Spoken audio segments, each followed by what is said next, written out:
On this episode of Carnage, we're going to see if we hurt the Lexcen. I'm sorry.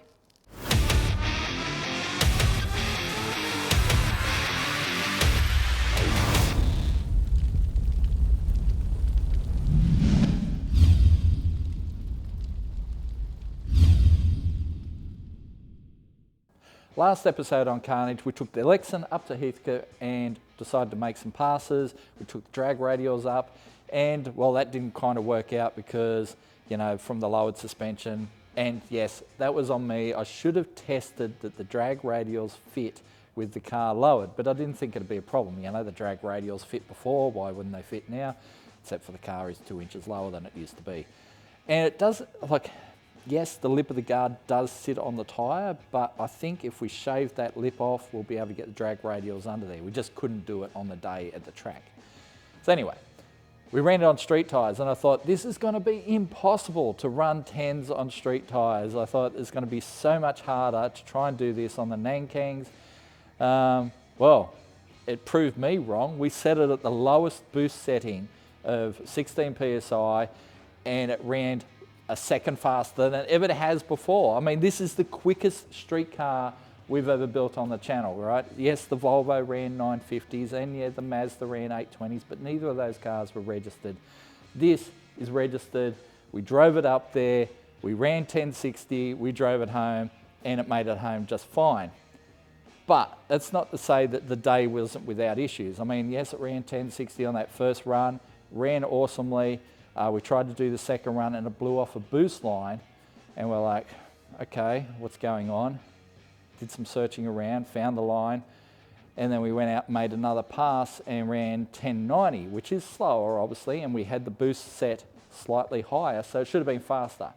But there's a whole bunch of things that came into that run which meant it was going to run slower. So I want to show you the data log and I'll show you why it ran slower, but we also want to investigate to see if we actually have hurt this, because when that boost line popped, the data log shows that some things were not right. So anyway, let's go to data log and show you that, and then we will start investigating the car.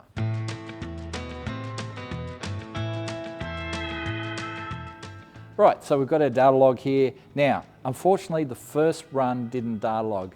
Stupid me, did not clear the log after Optima, so we had this massive long data log from Optima, and I think the data log might have been kind of full because it didn't log that first run at Heathcote. And I wish it had, because I would really love to know if that run was actually at 16 pounds of boost.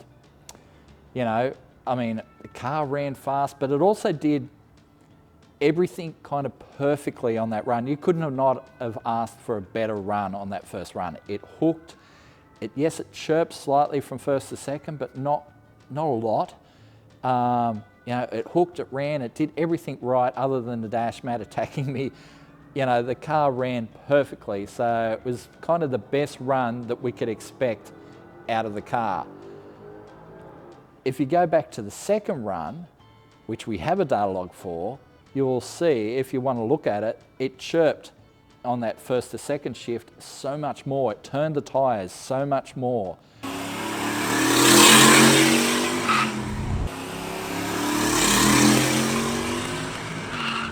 And yes, the 60 foot was lower, but I think that's because of intake temp.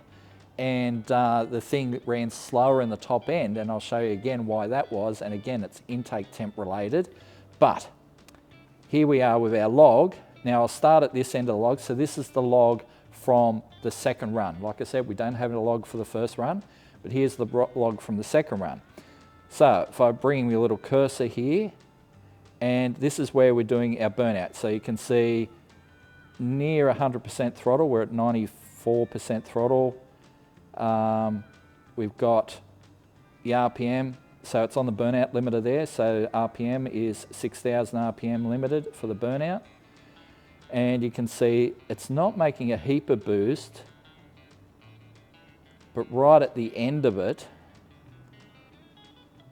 the boost line pops off completely. So you can see it goes under the boost, under zero basically, so it goes into vacuum, even though I'm still on it I mean, I have stepped off it, but it's still, you know, it's not making full boost there. It's not making any significant boost. But down the bottom here, that's the wideband. And that's 15 to 1 there. And we are up into 20 plus, which is bad. That is bad, bad, bad. That is not good. So, that could have hurt something. We're going to have to investigate that to see if it has hurt something, but yeah, it's not great. I did talk to Zane about it, and he said, yeah, the engine protection should have caught that, but he also said that being on the limiter at the time, it may have not had a chance to catch it. So, yeah, I don't know the full ins and outs of that, but he said there was definitely engine protection in there, so it should have caught it. Doesn't look like it has. It's certainly on anything we've tried after it, it has not allowed it to go super lean. I mean, there's certainly elements there where it could have, yeah, it's not great, but it's not like 20, you know. Up here, that's bad. Down here, 15, not great, but most of that's like 12s and 13s at worst, you know, so that's where we're obviously testing things to see, you know, if it's actually going to make a pass. All right, moving on. Let's go down to the back end of the log. So this is the actual run, the second run, when we've actually fixed the boost line, everything's working right. So our AFRs are all nice and sweet. So they're like, you know, we're seeing 11.8 to 12.0, 12.1, you know, so the AFRs are all right. Boost, so we've come up here. This is us on the trans brake at this part. So on the trans brake, and see this little dip here? That's when we release the trans brake. So it's 3,800 RPM. We've been on that for like a second or so, and as in on 3,800 for a second or so right there. And then we've released it, and then that's first gear. Then we shift, and we're at that point, we're at what? 16 pounds of boost. And then as it's in second gear, it's pulling hard, and the boost has gone up to 19 pounds. Eventually we see 21 right at the top end of third gear. So 21 PSI. So again, like, you know, we had it set on the 20 PSI setting, but it's, you know, bled off to a 21. That's fine. That's within, you know, the parameters. And the car's gone through and run 10.9 at 132. But if I get rid of the AFR trace here for a sec, let me just remove that, and we bring in our, well, actually we need two things. We need intake temp. So there's our intake temp. Let's get rid of throttle position for the moment. So intake temp and ignition timing. All right. So, again, we've launched at this point here on the run. And at that point, we are at 50 degrees, 53 degrees intake temp. That's not great, all right? So the car has not, the intake path and intake manifold and everything has not cooled down significantly from the first run.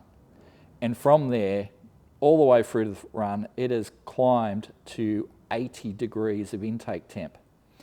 Now, one of the other protection factors is when the intake temp gets too high, it starts pulling timing. So you can see down here in the timing that we're on boost, and it's got like 15 to 16 degrees of timing, okay? Down the bottom here.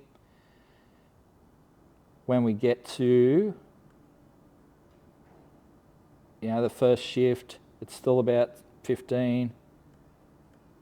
We get to third gear, pull third gear, we're at 15, and then we're at 70 degrees, and once it hits 70 degrees, it starts pulling timing.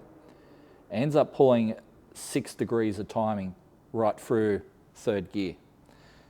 Anyone will tell you, anyone that's involved in performance racing, you pull 6 degrees of timing in the top end, it's going to affect your performance. So it has basically just pulled all the power out of it in that third gear, and so that's why we're down to like 132.8 mile an hour rather than 133.8, which is what we did on the first run. It should have gone higher. Like if we'd had all the timing in it and a lower intake temp, the thing probably would have done 135, 136 mile an hour in the top end, which would have been fantastic. We've never done that sort of mile an hour in the top end, but the car was definitely, it could have run a really good number, but it didn't.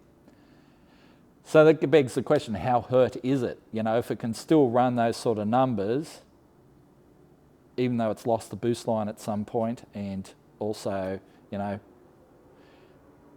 potentially hurt itself, we need to check. So, all right. So anyway, we've got some data there. We've shown you the data. You've got all the facts and figures that we have. And we really need to do a couple of things with the car. A, we need to check to see if it's hurt. B, we need to really change the location of the air intake sensor, and I'll show you that on the car and show you why it's in a really bad position and why we need to move it, because whether the air intake temperature is showing 50 to 80 degrees or not is irrelevant. It's what the sensor is showing. The sensor's buried in a whole bunch of alloy, and we're getting heat soak from the manifold, and I believe that it's not giving us a realistic view of the actual intake temperature. Obviously once the intake temperature is indicated at a certain level, it's just going to start pulling timing, and we're not going to get the performance out of it we need. So anyway, let's pop the bonnet and start looking in there. Right, let's have a look under the bonnet. Okay. Let's get some light.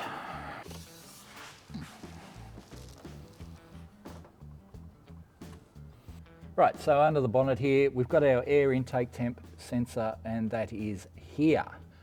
So it is threaded into this adapter plate that's like a block-off plate for a whole bunch of PCV and things.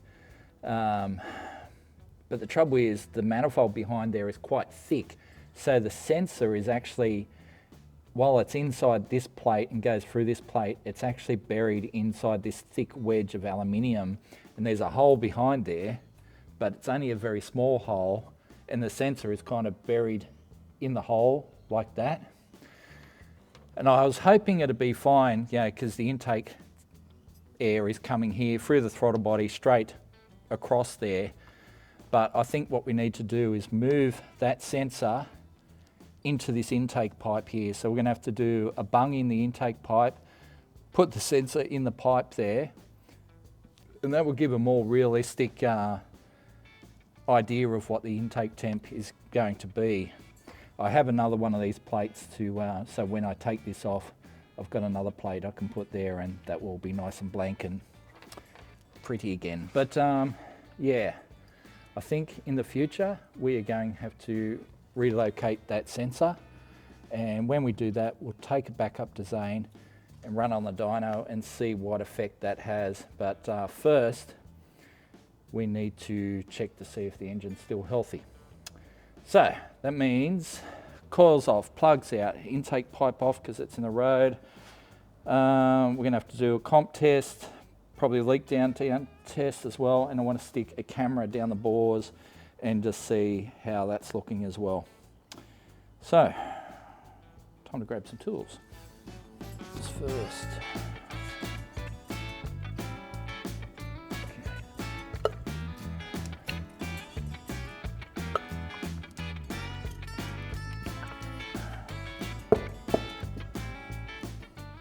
So a couple other good indicators right now are that the oil is clean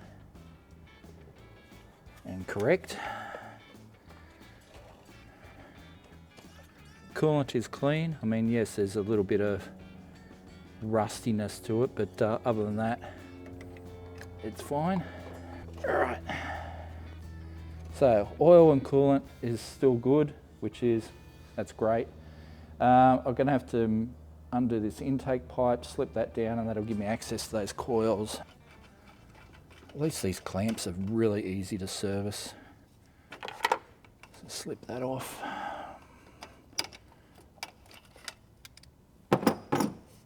Pop that.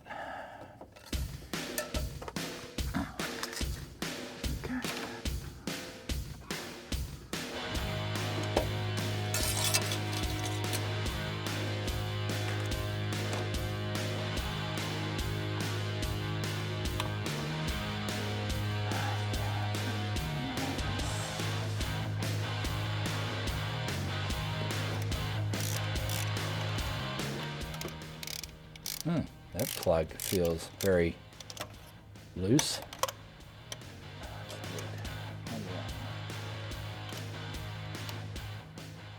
Yep, plug looks fine, no meltiness to it. One thing you can say about the 1UZs is they're easy to work on. The plug's just going straight in through the top. That one looks about the same. Yep, no, it hasn't melted the tip off at all. Alright.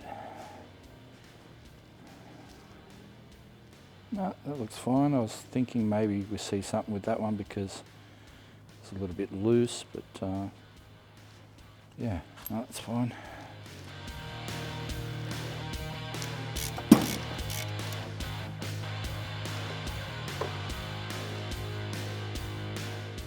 So we're going to do a compression test on our engine. We'll start with number 1.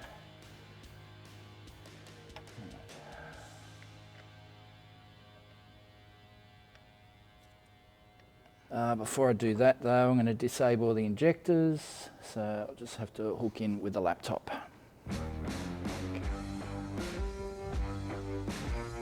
Disable injectors. Well, let's crank her over, see what she says.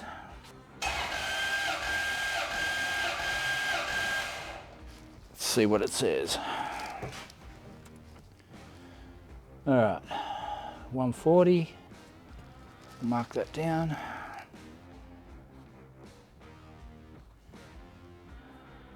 All right, so that one's at 140, so we won't bother you with the whole scenario, but I'll quickly measure them all and we'll show you the results.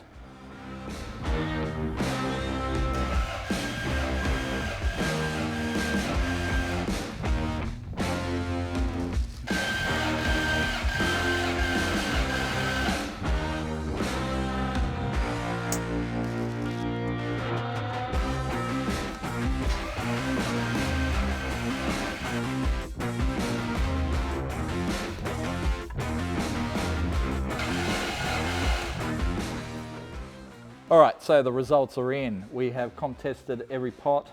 This side, totally fine. Everything is 140, well, the second one's 142, but they're all like 140, 140, 140, 142. This side, 140, 130, 128, and then 140. So 6 of our cylinders are 140. Then we've got 2 cylinders that are a little bit down. Not a lot down, but then we know that the car is not mega hurt either. So, maybe a little bit injured, but not mega injured. But basically the second and third pots on this side are slightly down. So one's 10 psi down, the other one's 12 down. Still not more than, say, 15%, but yeah. Let's stick a camera down there and have a look.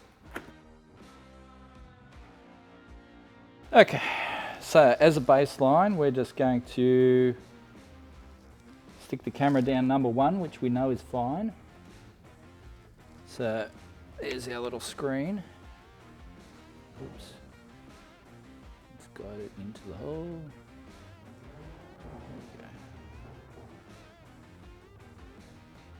Alright, and that's what the top of our piston looks like. So, little scout around, you can see the cross hatching in the bore.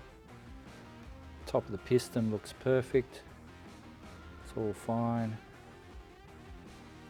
Steer it around a little bit and pull it out a little bit.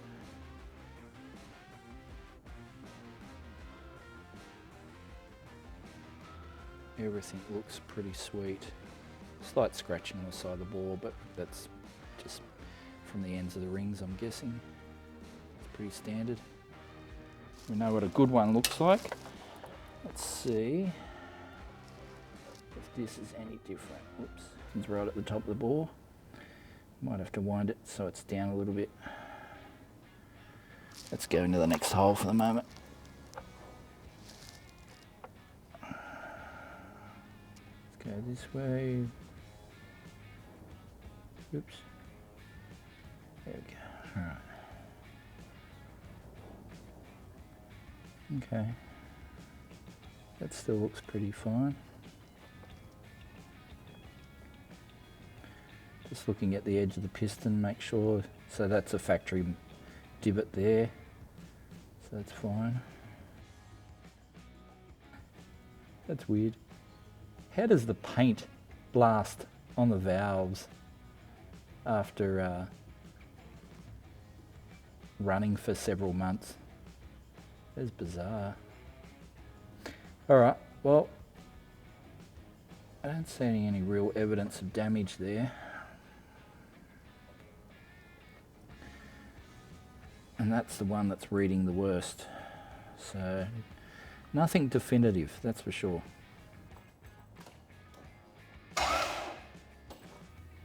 Okay, so we're seeing something up there.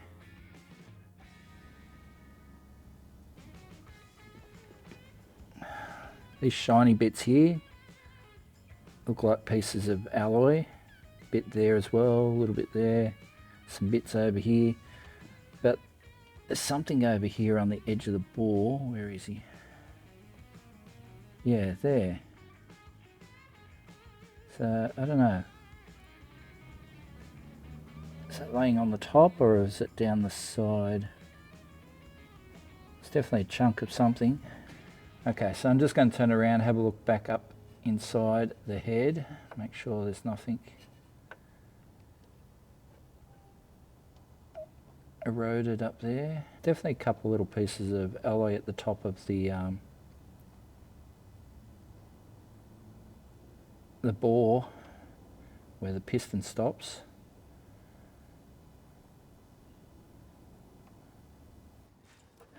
Question is it bad enough to warrant not running the car anymore? I mean, technically we shouldn't.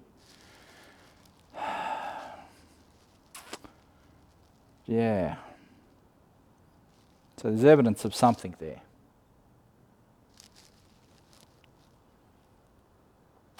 Not great. Not the end of the world. Like I said, the car still runs.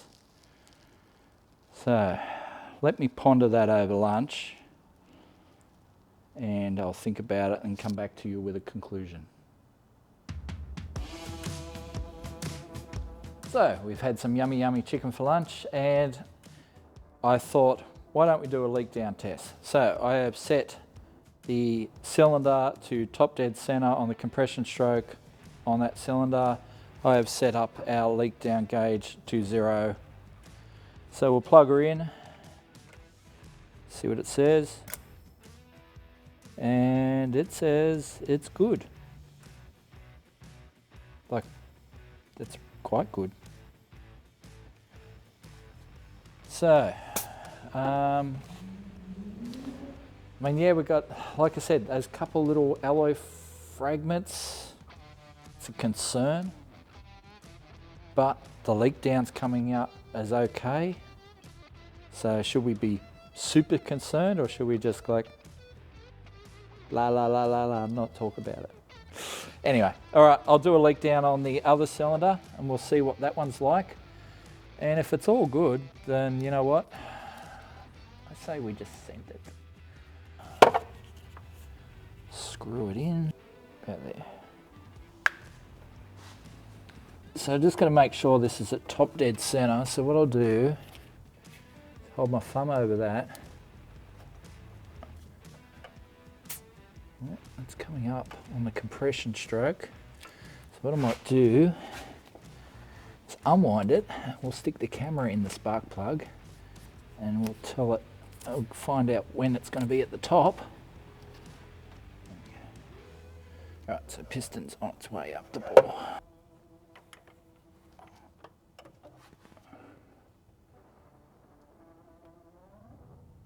About it, I reckon. What a handy little device. Okay, so we're set up for the cylinder. Let's plug it in and see what the gauge says. Wow, okay. The gauge says it's good to go. Well, that's interesting. Yeah, all right, so what have we learned? Well, we've learnt that the comp test has shown that most of the cylinders are totally even, which is great. We have 2 cylinders down, one by not quite 10%, one by just on 10%. And that's just on the comp test. Leak down test is coming up as sweet. So, you know, where do we go from here? What would you do if this was your car? Would you take that and just send it? Or would you pull it apart knowing that it's going to be a massive job to pull the engine out, pull it down, and basically, if you do find something, and I suspect it's probably cracked a ringland or something, and some of those little flecks of alloy have worked their way up on top of the piston. If that's the case, then you'll be, you know, new pistons as a minimum. I would do rods and pistons, but yeah, what would you do? I'd like to hear your thoughts on what you would do. Me, I'm probably going to put it back together and send it, because this is carnage and that's the way we roll. But by the same token, I think we'll grab another bottom end and do some rods and pistons in it and prepare for the inevitable. So let me know your thoughts. I want to hear, what would you do? And whatever we do, you'll see on future episodes of Carnage.